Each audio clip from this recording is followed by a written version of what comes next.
या न्यूज बुलेटिनचे सहप्रायोजक आहेत गोकुळ.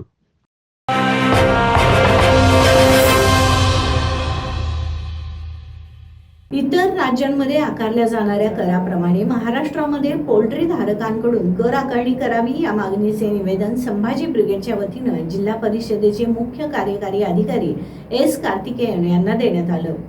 इतर राज्यातील निर्णयांप्रमाणे आपल्याकडेही पोल्ट्री धारकांना एक कर आकारणी करावी असा निर्णय संभाजी ब्रिगेडच्या बैठकीमध्ये घेण्यात आला. प्रति युनिट 500 रुपये कर भरणार असल्याचं पदाधिकाऱ्यांनी सांगितलं. त्यापेक्षा 1 रुपयाही जादा भरणार नाही असा निर्णय संभाजी ब्रिगेडसह पोल्ट्री व्यवसाय कमिटीमध्ये एकमतानं घेण्यात आला. यावेळी संभाजी ब्रिगेडचे जिल्हाध्यक्ष संदीप यादव, शहराध्यक्ष अभिजित भोसले, युवराज जाधव, शिवाजी कोरपडे, धनाजी पाटील, संतोष पाटील, सुधीर पाटील, प्रदीप निकम, दीपक पाटील, धीरज पडतारे इत्यादी बैठकीस उपस्थित होते. कोल्हापूर जिल्ह्यात 5,000पेक्षा जास्त पोल्ट्री फार्म असून शेतीत होणारे नुकसान भरून काढण्यासाठी शेतकऱ्यांच्या मुलांनी शेतीला जोडधंदा म्हणून कर्ज काढून शेतामध्ये शेड उभारून व्यवसाय सुरू केला. परंतु हवामानातील बदल, महापूर, उष्णता यामुळे या व्यवसायात देखील मोठं नुकसान होऊ लागलं.